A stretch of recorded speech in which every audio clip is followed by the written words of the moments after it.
Takulandirani ku AMTV Malawi kuchimake kwa nkhani zenizeni. Ngati nkhani imeneyo kuno kulibe, dziwani kuti nkhani imeneyo ndi yabodza. Your Excellency, Madam Monica Chakwera, First Lady of the Republic of Malawi, Your Honor, Dr. Michael Biswick Usi, Vice President of the Republic of Malawi, Honorable Engineer Mbigwa Mumba, Minister of Trade and Industry, all the Cabinet and Deputy Ministers here present, Ms. Colleen Zamba, Secretary to the President and Cabinet, and all the government officials here present, Mr. Sunil Gupta, Chief Executive Officer of the Coca-Cola Africa Group, and Mr. Neil French, Managing Director, and all members of staff of the Coca-Cola Beverages Malawi Limited here present. Your Excellency, Dr. Nancy Sangwemi, Ambassador of the Republic of Zimbabwe to Malawi, and Dean of the Diplomatic Corps. Your Excellencies, heads of mission and members of the Diplomatic Corps here present. Your Majesty, Inkosi Yamakos Mberwa the Fifth Bayet Ngwenya. Honorable Patrick Zebulon Chilondola, Regional Chairman of the Malawi Congress Party for the Center, and all the regional members here present. Your Worship, Councillor Esther Sagawa, Mayor of the City of Lilongwe, and all the councillors here present. Senior Chief Chitugula, and all traditional leaders here present. Reverend Dr. Hope Nkoma, officiating clergy, and all religious leaders here present. Distinguished invited guests, ladies and gentlemen. Amaini abambo, lelo tuzanepo zoona vanhu.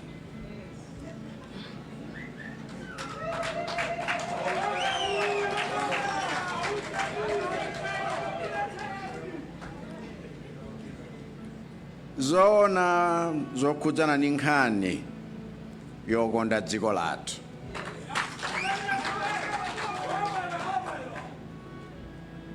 Chilungamo choyamba nchakuti sitinganene kuti tikukonda dziko lathu ngati sitikutengapo gawo pa ntchito yokweza phindu lomwe dziko lathu limapeza pogulitsa zinthu zathu ku mayiko ena. Tewinasa kuna mizeni kuti mdziko muno mulibe ndalama. Dzanali banki yathu yayikulu ya Reserve Bank yatulutsa ripoti yotchedwa National Payment Systems Report, kapena kuti ripoti ya njira zomwe Amalawi mukumagwiritsa ntchito potumizirana ndalama zolipira zinthu zosiyanasiyana. Koma ndalama zotchulidwazo ngati nzamaseya akuti tu chaka chathachi chomwechi ndalama zimene Amalawi mwakwanitsa kutumizirana kudzera Airtel Money ndi TNM mpamba zinakwana 19.5 trillion kwacha.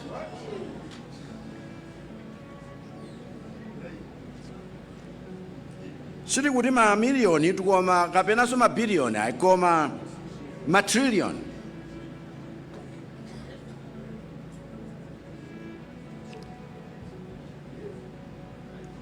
Ripoti ilo lanenanso kuti chiwerengero cha Amalawi omwe mukumatumizirana ndalama kudzera m'mafoni chakwera kuchoka pa 12.7 million kufika 16.2 million. Ndiye ngati budget ya boma chaka chino yomwe aphungu a nyumba ya malamulo avomereza kumayambiriro a mwezi uno, kumathero a mwezi watha yoyamba mwezi uno budget iyo, ngati budget iyo ni 8 trillion kwacha, zikutanthauza kuti ndalama imeneyi ikadali kutalitali ndi 19 trillion yomwe ikumangozungulira mmafoni ndi mmatumba a anthu chaka nchaka.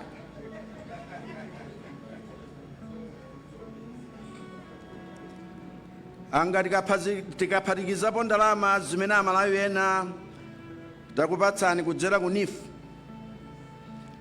nanga tikaonjezapo ndalama zimene amalawi ena takupatsirani kudzera mapologalamu a Agicom, nanga tikaphatikizapo ndalama zomwe amalawi ena achinyamata mwalandira kuti mpeze mwayi wopita ku university, anthu omwe mbuyo monsemu samadutsa 10,000 koma pano padadutsa 30,000 chilowere ine mboma. Nanga tikayikaponso ndalama zimene amalawi ena takupatsani kudzera mapulogalamu ya mtukula pa khomo cash transfer, nanga tikaphatikizapo ndalama zomwe amalawi apa ntchito mukulandira ngati malipiro, nanga tikaphatikizapo ndalama zomwe amalawi omwe mukutsatsa malonda osiyanasiyana mukupeza mukagulitsa katundu wanu, tikayikapo ndalama yomwe ena mukalandira ngati rent kwa matendant anu, nanga tikayikaponso ndalama zimene andale azipani zotsutsa akugawa m'midzimu,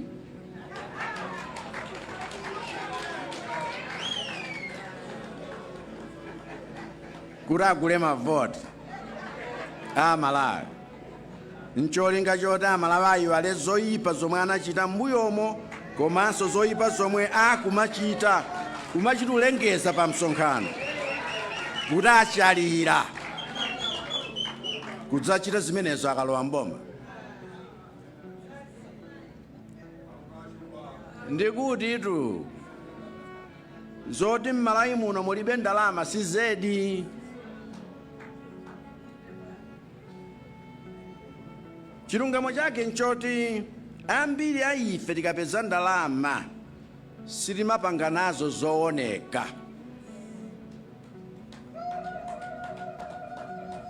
Choonadi nchakuti ambiri a ife tikapeza ndalama timangosakaza,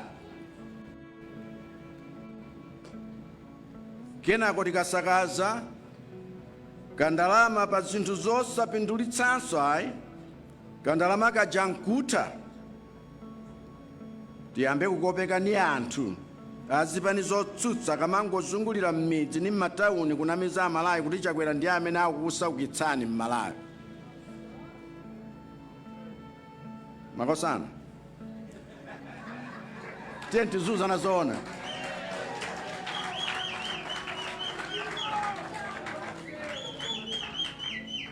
Sabata yachayi ku Chinkhoma kunali chimwemwe chodzaza tsaya pakati pa alimi a Ford chifukwa cha mitengo yomwe tinawamenyerera nkhondo kuti ayipeze.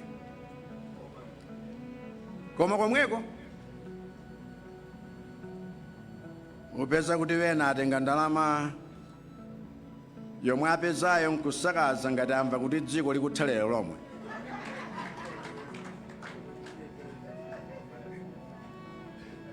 Mpaka upezekaso kuti alimiretu kalikonse.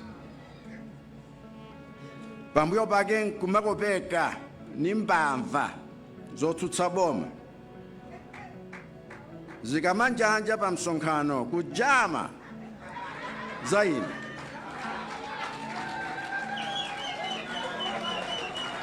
Akutati anditulutsa mboma.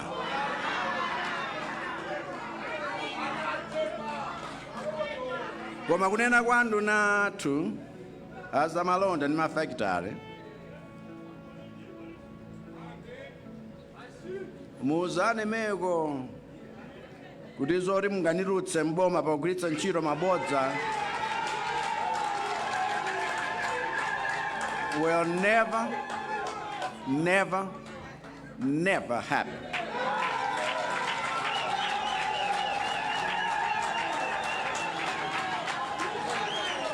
Amalawi anga, ndikunena kuti munthu amene amakonda dziko komanso banja lake sangatenge ndalama yomwe wayipeza nkumangoyisakaza. Munthu amene amakonda dziko lake komanso banja lake amatenga kangachepe wapezako nkupangira zinthu zoti ziwonjezere phindu la ndalamako, kuti ndalamayo ibweretse ndalama zinzake. Ndikuganizira mabanja awiri kumudziko omwe tinawapatsa mtukula pa khomo okwana 85,000 kwacha. Banja limodzi linatenga ndalamayo nkusakaza mpaka kutha, pamene linalo linaganiza kuti lidzimane ni cholinga choti agule zinthu zobweretsa ndalama zina. Pano banja linasakaza lija likadapempha boma kuti aliphule pa moto wa umphawi, pamene banja lomwe linayika ndalama yawo mu zinthu zobweretsa phindu lija pano likumapeza phindu lokwana 100,000 pa mwezi kudzera ku business yomwe adayambitsa.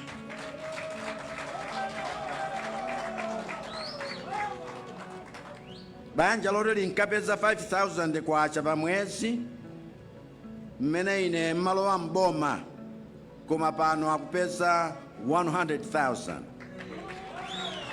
Pamene banja lija lija limangona mizidi wanzipani zotsutsa kuti nawasaukitsati ndineyo.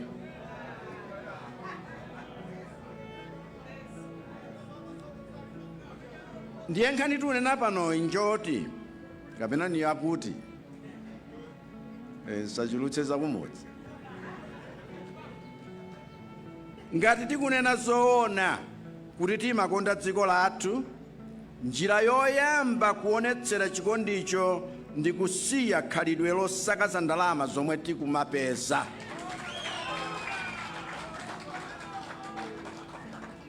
Tikonde dziko lathu potenga ndalama zomwe tikupezazo nkugwiritsa ntchito pa zinthu zobweretsera phindu pa khomo pathu ni mdziko mwathu. Tere awa wa Coca-Cola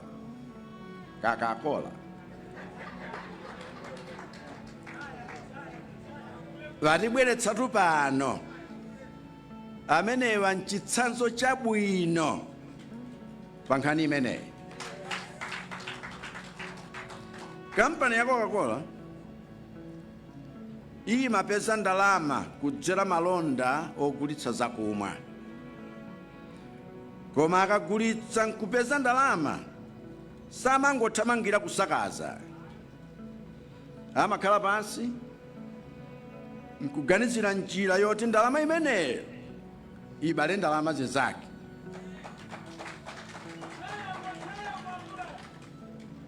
Kukumbukira zaka ziwiri zapitazo tukambirana na akuluakuluwa nkukoza mapulani wakuti kuno ntchito yawo zilize.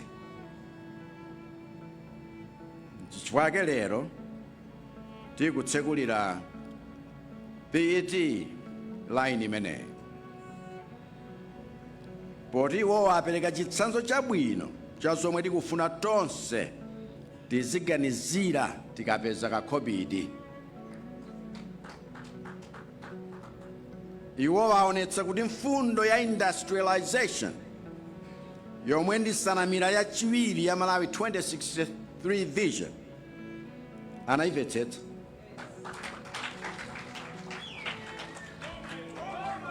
Imeneyi ni mfundo yomwe imakamba zakufunika komagwiritsa ndalama zomwe tapezazo nkumangira mafactory omwe aziwonjezera phindu la ndalamayo kuti ibale ndalama izake.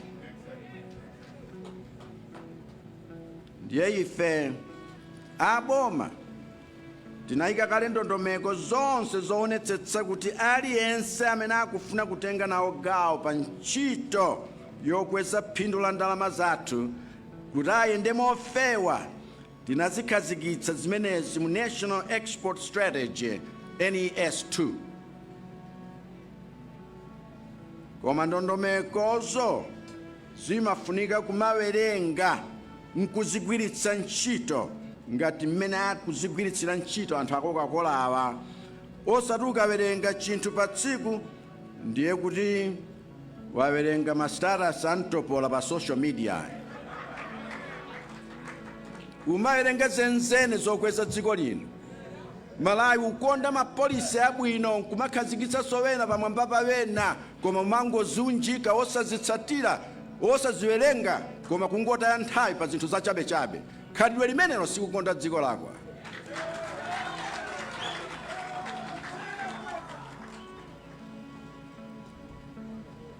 Tiyeni tiwerenge zopindulitsa dziko lathu kudzera njira yokhazikitsa mafactory omwe akuonjezera phindu ku zinthu zathu kuti zizigulidwa ndi mayiko ena pa mitengo yokweza miyoyo yathu.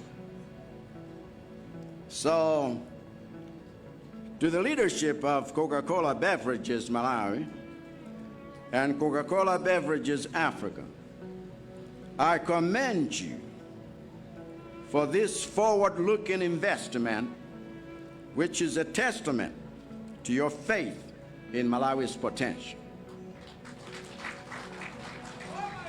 It is my sincere hope that others will follow your example. And to my fellow Malawians, tiyeni titengerepo phunziro.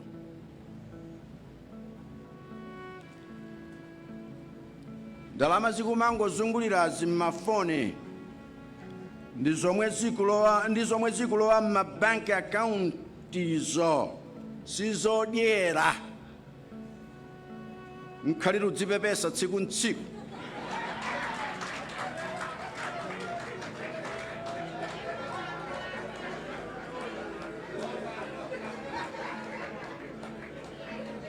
Koma ndi mpamba opezera zinthu zoonjezera phindu la ndalamazo kuti zibale ndalama zinzake. Ndiye tikamangosakaza ndalamazo, umphawi ndi ulova sungatha. Koma naineyo pano ka ndalama za NIF, ndalama za Agicom, ndalama za student loan, ndalama za mtukula pa khomo ndi zina sindisiya kukupatsani mpaka 2030.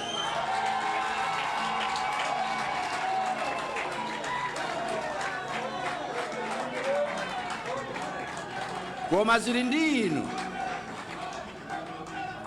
ndi inu kusakaza ndalamazo kapena kupangira za phindu kuti chitukuko cha moyo wanu chipite patsogolo.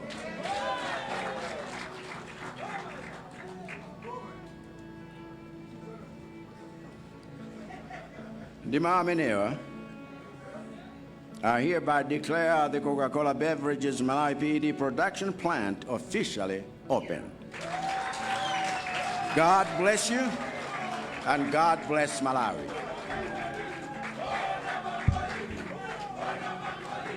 Thank you very much, Your Excellency. That powerful message on the launch of the Coca-Cola Beverages Malawi PET line here in Lilongwe. Now we're about to have a group photograph, and the first one I'll be calling you, and may you please, if you hear your name, walk in quickly and join His Excellency the President. May I invite the first photograph? We'll have Mr. Sunil Gupta.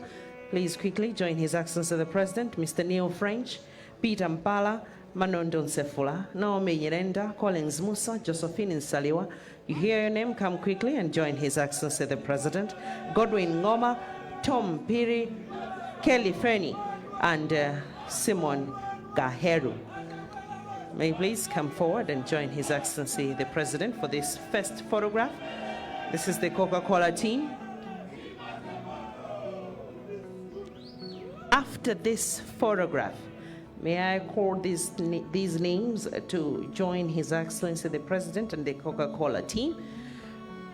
Zona, the Vice President, the Honorable Minister of Trade and Industry, Secretary to the President and Cabinet, and Secretary to Trade and Industry.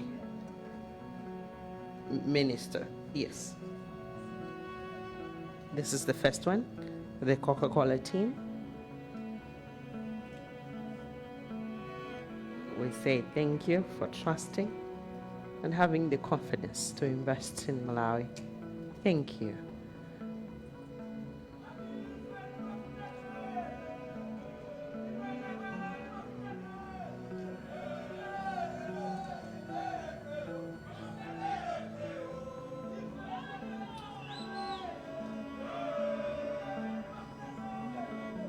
The second photograph.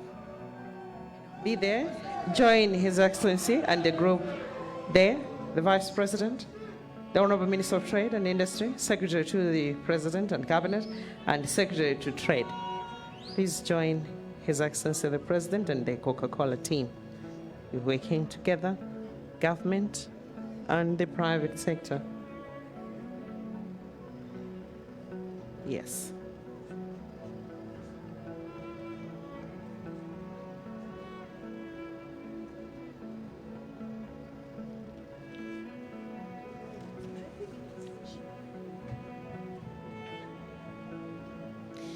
Pano chimene chuchitika ndichonena kuti hayi kumene tafikako ndi kumalechereche pa programu yakuno kukanengo ku Coca-Cola Company nde pamene president wa dziko lino Dr. Lazarus Chakwera wamaliza ndithu kulankhula pano amatoletsa zithunzi ndi akuluakulu osiyanasiyana kuchokera ku kampani imene ndi ena tikudziwa kuti kwachitika mwambo ngati umenewo ndi mbiri ndithu kuti hayi kwachitika ndithu mwambo ngati umenewo.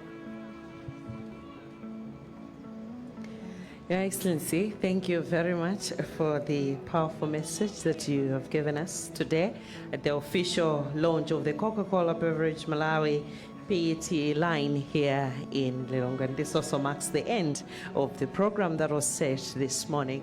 This time, let me invite you to stand and lead us into our national anthem.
ndi mmenetu wayendera mwambo otsegulira makina atsopano opangira zakumwa omwe akuwatcha pa Chingerezi mwachidule pet line kukanengo mu mzinda wa Lilongwe, ndipo tu president wa dziko lino Dr. Lazarus Chakwera ndi amenetu watsegulira ndithu mwambo umenewu. Timakamba zonena kuti ayi kampani imene ya Coca-Cola yayika ndalama ndithu kukonza ndithu zinthu zina ndi zina komanso kukhazikitsa ndithu makina amenewa atsopano amenetu aonjezere katundu amene amapanga wa zakumwa kuti ayi Amalawi akafuna zakumwa nthawi ina iliyonse azizipeza ndithu. Timadziwa kuti nthawi zambiri zimachitika kuti nthawi ina mwina nthawi yotentha zakumwa zakhala zikumasowa, koma kuti pamenepa imene apanga ndithu ntchito imene vuto limeneli lichepa. Nde pano chimene chikuchitika nchoti president wa dziko lino tsopano watuluka ndithu mu makina imene mumachitikira mwambo umenewu, ndipo akuyenda pa chinsalu chija chofira. Osayiwala kupanga subscribe ku channel ya AMTV Malawi.